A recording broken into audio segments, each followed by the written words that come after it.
Hey, Double O's, it's Blake over at Bond Life Chicago with another Double O fight breakdown. Today, you only live twice. Bond versus the Sumo Henchman towards the beginning of the film. Now, a fun fact about this fight, or I guess the henchman itself, this henchman is actually Dwayne "The Rock" Johnson's grandfather. He was also a WWE, or at that time WWF wrestler. So, kind of now that Amazon's in control of things, could we see Bond versus another The Rock? Maybe.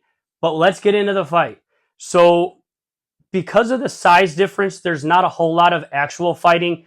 There is some very basic striking, but a lot of it is Bond relying on his situational awareness, his resourcefulness, his use of the environment.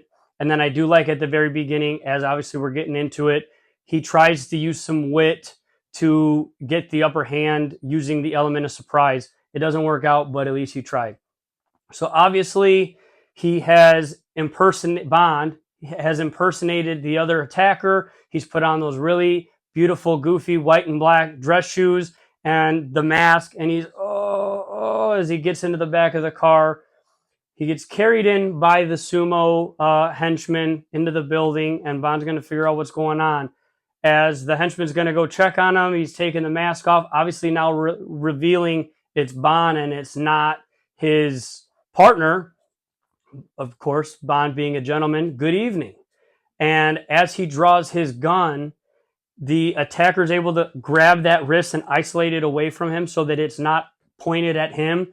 And then just due to the sheer strength, it looks like he's able to kind of, as he's isolated it out here, he just throws Bond's arm this way, maybe hitting it up on the couch that Bond's laying on, knocks the gun away. The gun's out of the fight for the rest of the fight. Now, again, this is a large gentleman. This is a large henchman. Maybe not as big as Jaws, but pretty big, pretty stout, pretty wide shoulders, broad shoulders. He picks Bond up and he just throws him across the room. Now, Bond gets back up. He's going to fight, and he gets up and he throws a big left hook and he punches him in the face. He's not really that phased. And as he goes to throw a second big punch with a right hook, the attacker or the henchman is able to block it by kind of stepping in and blocking it. And then he wraps it up like I've shown in previous fight breakdowns. And he wraps it up to control Bond's arm. Then he's able to take control of it with both of his hands. And again, as we've seen in other fight breakdowns, he does what's called a shoulder throw. And as he rotates Bond's arm down, it causes Bond to basically do like a front flip and flip him over, throwing him down onto the ground again. Now, this time, the henchman doesn't wait for Bond to get up to re-engage. He goes up and picks Bond up, and he throws him through the Japanese-style paper wall. Now, how much does that hurt versus going through drywall or something like that? I'm really not sure, but obviously it kind of moves the fight along, gets into a different room where we're going to see more fighting. Just again, to kind of show, I think what the filmmakers were trying to do is just show the sheer strength of this henchman. As he's walking up, with one arm, he just kind of throws this couch off to the side and out of the way in between Bond and him. And then Bond realizes there's another couch, and he goes and he picks it up, and he's kind of going to use it to joust and create some distance and some space. Now, creating space and distance, as I've said before, is a really good idea. Picking up a large object that's really awkward in size that doesn't make you very maneuverable, not necessarily the best option. Now, it works out for Bond for a while here, but in reality, save some of your strength. Just kind of create that distance and get that couch between you, but don't pick it up and use it as a weapon, because again, in this instance, you're fighting a much larger, stronger person. Odds are picking up a large object isn't going to work so much against them as it would be them doing it against you. But anyways, he picks it up and he's kind of holding on to the end of the couch. And as I said, he's jousting and kind of hitting the henchman back. And he does it about 5 times, and it's working for a while. And he's jousting him back. And he's actually got him pinned up against the wall. But here's where that strength and that size difference comes into play again. As he jousts him that last time, the henchman's able to kind of hit the other end of the couch and just kind of throw it off to the side. Now it's out of play.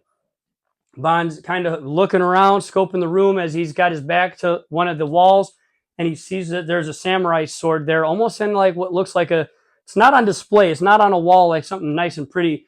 It's almost like it's in like a tub where you would put like umbrellas. Maybe that's what they do in Japan. I've never been. But he grabs it. Next thing I want to say with that. Now, obviously, it's James Bond. He's well adept in multiple different types of fighting.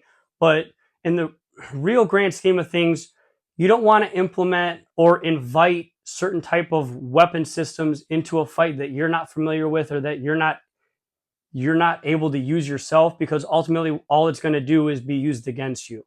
And that's kind of what happens here. Now, Bond grabs that samurai sword. Before he's able to even sheath or unsheath it, the henchman's back on him, and now they're kind of wrestling for it back and forth like this. And before you know it, the henchman drops his weight down low, and he does an umbrella sweep. Again, kind of more of a technical fighting move versus what the rest of this fight is. But as I've said in other breakdowns, an umbrella sweep ultimately is, as you're dropping your weight, you put your feet on your the person you're fighting's hips, and as you go down, you launch your feet up, and ultimately it flips them over you, making them look like an umbrella for you for a time. That's why it gets its name. So he launches Bond up that way, and now Bond's on the ground. The henchman's able to get to his feet, and now he unsheaths the samurai sword because he's still got it in his hands. And he's viciously striking it down at the floor where Bond's laying. And he does it about 4 or 5 times, and we see Bond rolling back and forth, dodging it. And he's able to get up. But now it's still pretty serious because you've got a large, stronger henchman swinging a samurai sword at you. And as he's swinging it and he's lunging it, he lunges it forward a couple times as well. Bond's able to sidestep it. He's able to dodge it, duck it. And again, that distance and that time, Bond's able to do a good job of that. And he sees another smaller chair, not the large sofa he picked up earlier, but now just a small sofa chair. And he's able to kind of slide it into the henchman's legs and kind of disrupts his movement, his attack for the time being. And he's kind of, knocks him off balance a little bit, and he's got to address the chair and push the chair over. And as he does that, I'm going to pause for a second. Now, obviously, in a fight, arm's length, you're really in danger because you can get punched pretty quick if somebody's going to throw a strike. Generally, you want to be 2 arms lengths away to be able to have time to react to somebody if they are going to throw a punch or come at you. With a samurai sword or a bat, something large like that, that distance is just multiplied, because if I'm swinging a sword at you, obviously I've got my arm here, but then I've got the full extension of the samurai sword, another 3, 4, maybe 5 feet, depending on how long this sword is. And that's the true danger zone. Obviously, if I hit you with my arm, it's going to hurt. But if I hit you with the sword, it's going to do a lot of damage. So you've got to think that space. You've either got to be all the way out or all the way in, so that you're in the least amount of harm. And Bond does a good job here where he's created that space. He throws that chair into the henchman's legs, kind of creates some time for him. He formulates a plan in that moment. And as the attacker clears the chair out from in between them, and he's going to go again to swing, Bond does a good job, and he sucks up all that space. So he's out here in the danger zone, and he comes in real close, and now he's going to basically do the same sweep or toss for that matter, and he gets really low. He gets underneath the attacker, basically taking his center of gravity away, and is able to kind of pick up his legs and flip him over. That knocks away the samurai sword and kind of puts Bond on the offensive, where he was in a pretty serious defensive for a time period. Now, as they're kind of just sizing each other up, walking around in a circle a little bit, Bond uses situational awareness again. He picks up a statue, a smaller statue, and he grabs that off the table. And again, they're still kind of sizing himself up a little bit. Bond does a good job. He waits for that attacker to kind of lunge forward with the punch. And as he does that, Bond sidesteps and cracks the henchman in the back of the head with that statue. I'm not sure what the statue's made out of, but it looks and sounds like it's made out of something pretty hard, and it actually breaks on the back of the henchman.